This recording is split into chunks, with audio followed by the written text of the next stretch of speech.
Jed Gottlieb from the Boston Herald with another guest-listed guitar, this time with Marissa Nadler. Thank you so much for coming in. Thank you for having me. She's already put me in open D minor, which that off camera that was like a 10-minute process just to get me there, but it's like amazing so already. Pretty, yeah. Sad tuning. Yeah, it's very sad. When did you get into, from the very beginning, were you like into alternative tunings? I discovered them through while I was listening to Joni Mitchell when I was in high school. I did a bunch of reading on her guitar technique, and she's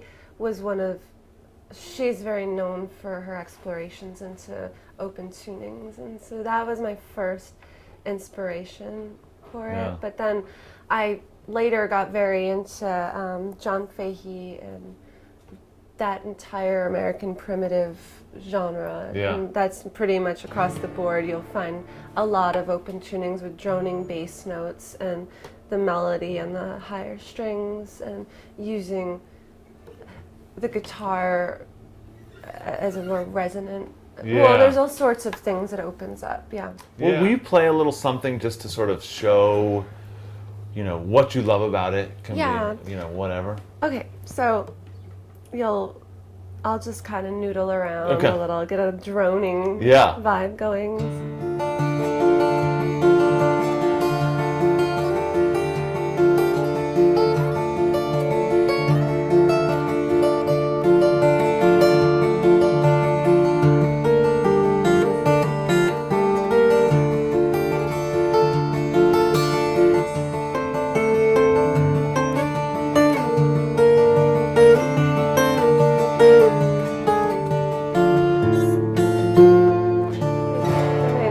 I'm just kind of noodling around. Yeah, but it's so beautiful. It seems like, I can't really finger pick, but it's like... You like the tuning. Yeah. It's pretty, right? It's really pretty, and it's sad. It's like gothic, minor, right? well... It feels gothic. I definitely gravitate towards the minor keys. I mean, because you don't even, even when you pick this just without any left hand, it's kind of pretty, and then you can use, I'm using my thumb, so if you notice, technique-wise, I have improper technique, I would not notice, but other people might. Yeah, well, I don't believe in proper and improper. I think however you get there should work, especially... So I'm only usually using my thumb and my forefinger. Okay. No other fingers usually, unless I'm doing something else. So I'm anchoring, which is supposedly a no-no. But people, Elizabeth Cotton picked like this, and a lot of players over the years, Reverend Gary Davis, I think, it's common, you see a lot of roots players using just a thumb and one finger. Well, when you write, do you just do what you're doing there? You just kind of noodle for a little bit and then be like, okay, that might be something. And then, what's sort of your process? Kind of. I'm always a melody person first, and words are the very last thing, which I think that's not I think people write songs different ways. But I'll actually try to use new tunings often. For instance, when I was writing the second to last record, July, I was hitting a wall, and so open tunings I can always rely on to just give me some magical inspiration. Just sonically, I'll put it in a new tuning and immediately say, "Wow, this is really beautiful," and then then I'll start humming along and find a melody.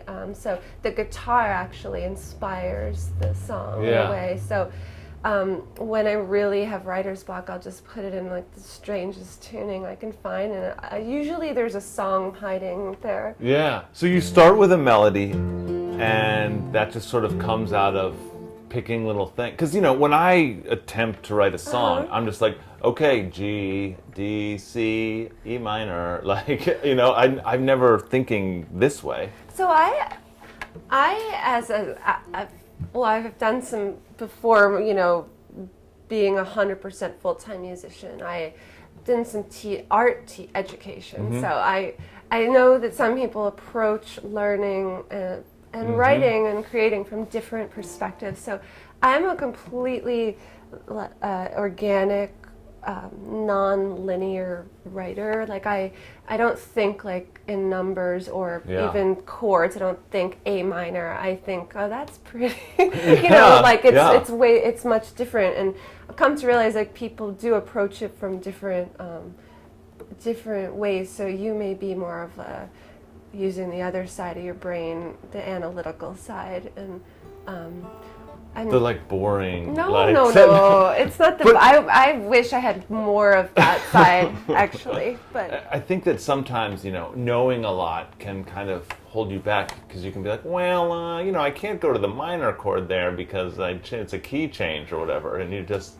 I agree with you because when I go to an art museum, because I have a very formal training in fine arts, I can't help but look at a painting and just think, oh, that composition is a little bit off, or those colors are really jarring. But with music, it's because I'm not formally trained, it's really fun still, and I'm not tearing myself apart as much with that, if that makes sense. Yeah.